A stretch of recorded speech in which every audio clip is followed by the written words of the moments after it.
उनको कोई सत्ता में पद नहीं मिला, कोई सम्मान नहीं मिला। उस समय परिस्थिति ऐसी थी कि उपहास हो रहा था, अपमान हो रहा था, कोई रिकॉग्निशन नहीं था, कोई रिस्पेक्ट नहीं था। जनसंघ के कार्यकर्ता के रूप में वो लोग काम करते रहे।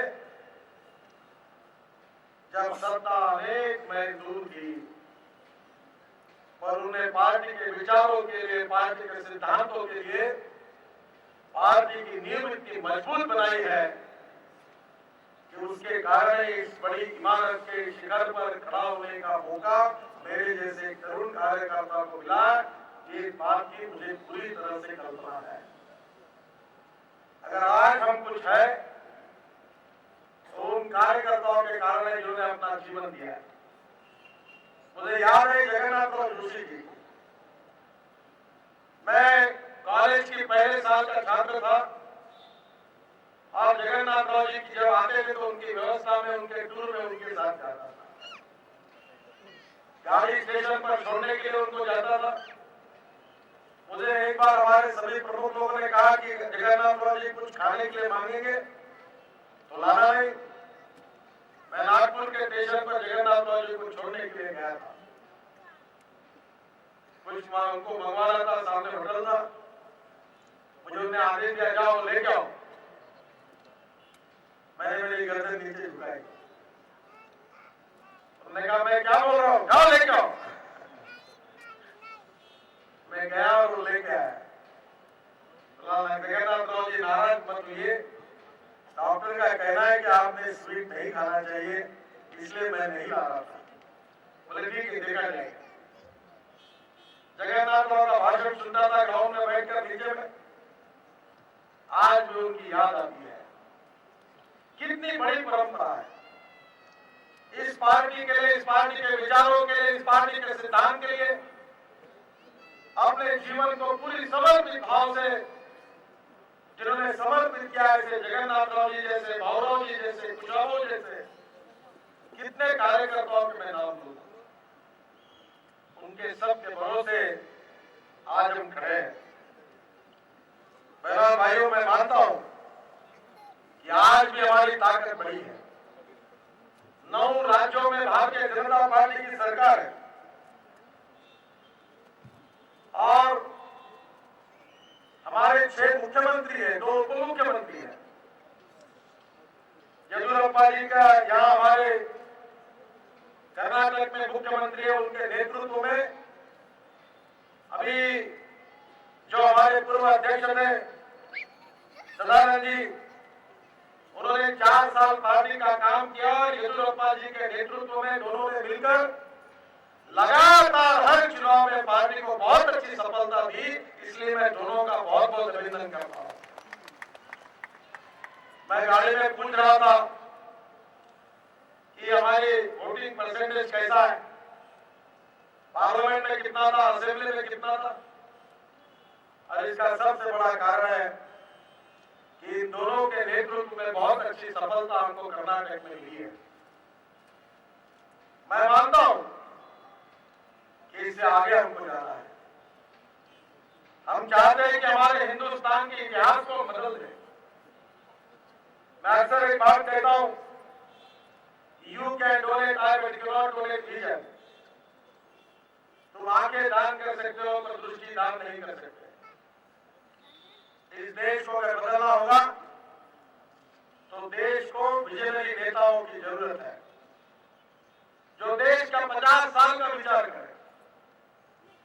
दत्तोपंत ठेंगड़ी जी कहते थे कि every politician thinks about his next election, he thinks for 5 years। और जो समाज परिवर्तन और राष्ट्र निर्माण का काम करते हैं वो सेंचुरी टू सेंचुरी विचार करते हैं। हमारी पार्टी अलग पार्टी है।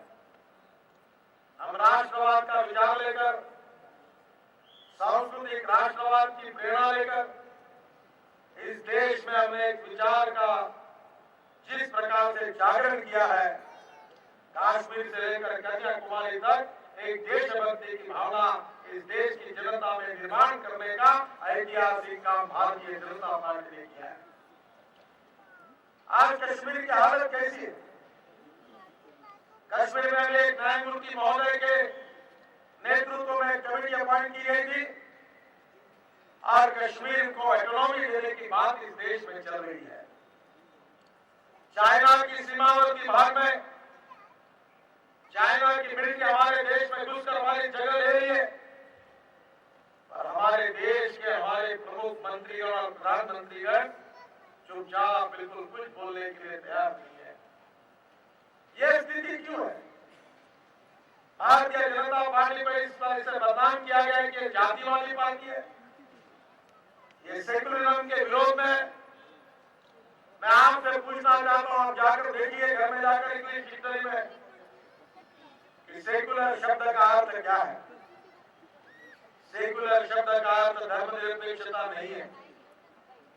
सेकुलर शब्द का अर्थ है सर्वधर्म समभाव। सेकुलर शब्द का अर्थ है पंथ निरपेक्षता। हम ये मानते हैं कि सरकार सेकुलर चाहिए, पुलिस सेकुलर चाहिए, जुडिशरी सेकुलर चाहिए, मीडिया सेकुलर चाहिए, हमारी ब्यूरोक्रेसी सेकुलर चाहिए, पर व्यक्ति सेकुलर कैसे हो सकता है? राजीव गांधी जी और इंदिरा जी के मृत्यु के पश्चात उनको मंत्रालय क्यों दिया गया? क्योंकि व्यक्ति कभी धर्मनिरपेक्ष नहीं होता। राज्य धर्मनिरपेक्ष चाहिए, सरकार धर्मनिरपेक्ष चाहिए, पुलिस धर्मनिरपेक्ष चाहिए, जुडिशरी धर्मनिरपेक्ष चाहिए। पर धीरे धीरे अपीजमेंट ऑफ टेररिस्ट, इसको भी सेकुलर कहने के लिए लोग आगे आ रहे हैं। हमारे बारे में गलत प्रचार किया जाता है, हिंदुत्व का गलत अर्थ किया लगाया जाता है। सुप्रीम कोर्ट ने हिंदुत्व के बारे में जो डिसीजन दिया है, जिसमें हिंदुत्व की व्याख्या की है, उसमें उन्होंने साफ रूप से कहा है कि हिंदुत्व एक जीवन पद्धति है। हिंदुत्व किसी मजहब के विरोध में नहीं है, पर बार बार हमारे बारे में दुष्प्रचार होता है। हम माइनॉरिटीज के खिलाफ नहीं, अल्पसंख्यकों के खिलाफ नहीं, हम पाकिस्तान के खिलाफ है, ISI के खिलाफ है, अल-कायदा के खिलाफ है, लश्कर-ए-तोयबा के खिलाफ है, जो गिरफ्तार लोगों की हत्या करते उन आतंकवादियों के खिलाफ है। और आज इस देश में क्या हो रहा है? अफजल गुरु को फांसी क्यों नहीं दी जा रही है? सुप्रीम कोर्ट का निर्णय होने के बाद सुप्रीम कोर्ट के निर्णय को इंप्लीमेंट करने की जिम्मेदारी सरकार की नहीं है। ये क्यों नहीं हो रहा है? ये वोट बैंक पॉलिटिक्स की राजनीति हमको कहां लेकर जा रही है? मैं आपको विश्वास से बताना चाहता हूं कि हम हिंदुस्तान की तस्वीर को बदलना चाहते हैं। जातीयवाद का तो सवाल नहीं होता। हमारे को सबको जो संस्कार मिले कि कोई भी व्यक्ति उसके जात से श्रेष्ठ नहीं है, उसके गुणों से श्रेष्ठ है, और समाज की छुआछूत, अस्पृश्यता, जातिवाद को नष्ट करना है। चाहे उसकी राजनीतिक कीमत चुकानी पड़ी तो चुकाएंगे, पर समाज से जातिवाद और अस्पृश्यता को हटाएंगे, यही हमारा संस्कार है। और हमारे बारे में प्रचार किया जाता है कि हम जातिवादी पार्टी है, हमारे बारे में प्रचार किया जाता है कि एंटी सेकुलर है। मैं कभी कभी कहता हूं कि हमारी पार्टी का प्रचार जो चल रहा है हमारे खिलाफ, अगर सत्य स्थिति अगर कहा जाए तो इमेज वर्सेस रियलिटी, ये हमारी कहानी है।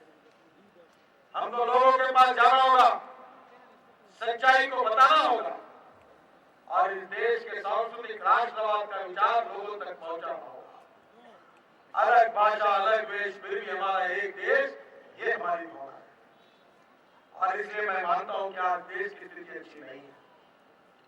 लोग कहते हैं सत्ता मिलनी चाहिए, हर व्यक्ति मुझे मिलता है अध्यक्ष बनने के बाद, कोई बोलता है मुझे एमपी का टिकट दो, कोई बोलता है एमएलए का टिकट दो। मैं कभी कभी हमारे मित्रों को कहता हूं कि हजारों किसान आत्महत्या कर रहे हैं, उनकी आत्महत्या रोकना हमारी राजनीतिक प्रेरणा नहीं हो सकती। आज महंगाई आसमान पर जा पहुंची है। अभी शुगर की बात कर रहे थे, मैं भी फार्मर्स में काम करता हूं, किसानों में, मेरी 2 शुगर फैक्ट्री है, और सरकार की नीति ऐसी है कि गन्ना उत्पादक किसानों को हमने 13 रुपए और 14 रुपए के भाव से शक्कर भेज दी। ये सरकार का धोरण है। हमारे गोडाउन खाली हो गए, तब हमारे यहाँ से इस देश से पिछले 2 साल